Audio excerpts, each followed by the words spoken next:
हिंदू पंचांग के अनुसार भगवान परशुराम का जन्म वैशाख मास के शुक्ल पक्ष की तृतीया तिथि को हुआ था, जिसे अक्षय तृतीया भी कहा जाता है। लेकिन भगवान परशुराम का जन्म संध्या काल यानी प्रदोष काल में हुआ था।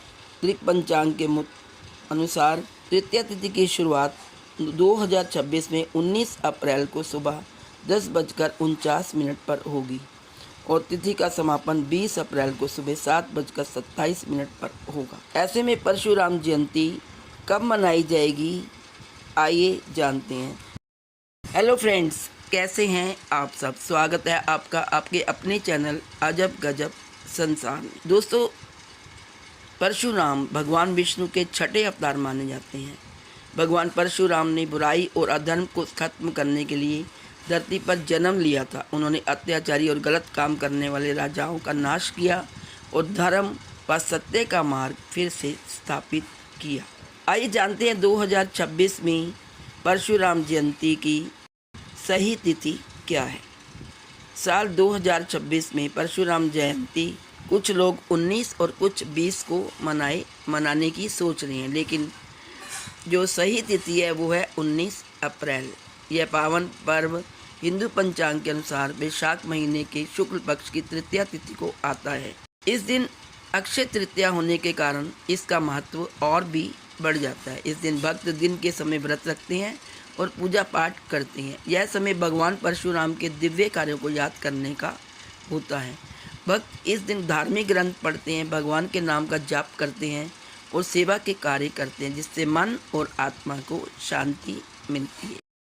आइए जानते हैं परशुराम जी थे कौन। परशुराम जी का जन्म ऋषि जमदग्नि और माता रेणुका के घर हुआ था। वे ब्राह्मण होते हुए भी एक महान योद्धा थी। उनके पास परशु यानी कुल्हाड़ी थी, इसलिए उनका नाम परशुराम पड़ा। वे भगवान शिव के परम भक्त थे और उन्हीं से उन्हें दिव्य अस्त्र प्राप्त हुआ था। परशुराम जयंती भगवान परशुराम के जन्मोत्सव के रूप में मनाई जाती है। जैसा कि मैंने पहले ही बताया कि तृतीया तिथि शुरू होगी 19 अप्रैल 2026 सुबह 10:49 पर और समाप्त होगी 20 अप्रैल 2026 सुबह 7:27। आइए अब जानते हैं परशुराम जयंती पर पूजा विधि। जो कुछ लोग व्रत रखते हैं तो वह पूजा कैसे करें। स्नान व संकल्प। सुबह जल्दी उठकर पवित्र नदी या घर पर ही गंगा जल मिले जल से स्नान करें। भगवान परशुराम की प्रतिमा या तस्वीर को साफ स्थान पर स्थापित करें। भगवान को चंदन का तिलक लगाएं। अक्षत, पुष्प, धूप, दीप और तुलसी के पत्ते अर्पित करें। मिठाई या फल का भोग लगाएं। परशुराम स्तुति या मंत्रों का पाठ करें और अंत में आरती करें। इस दिन दान पुण्य करना अत्यंत शुभ माना जाता है, क्योंकि यह अक्षय तृतीया का दिन भी है। आइए अब सुनते हैं परशुराम जयंती की पौराणिक कथा के अनुसार उस समय कुछ क्षत्रिय राजा अत्याचारी हो गए थे।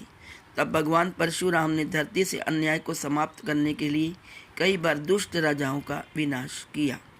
राजा कार्तवीर्य अर्जुन ने ऋषि जमदग्नि का अपमान किया। इसके बाद परशुराम जी ने क्रोधित होकर उनका वध किया और अन्याय के खिलाफ युद्ध छेड़ दिया। आइए जानते हैं परशुराम जयंती का महत्व। भगवान परशुराम को भगवान विष्णु का छठा अवतार माना जाता है, जो अन्याय के नाश के लिए आए थे।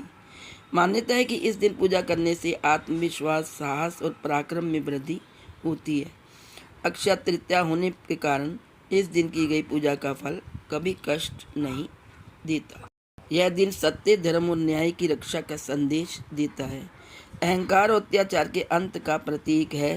परशुराम जयंती का पावन दिवस ब्राह्मण समाज के लिए यह दिन विशेष महत्व रखता है। ऐसी मान्यता है कि परशुराम जी आज भी हमारे यहाँ पृथ्वी पर कहीं पर तपस्या कर रहे हैं।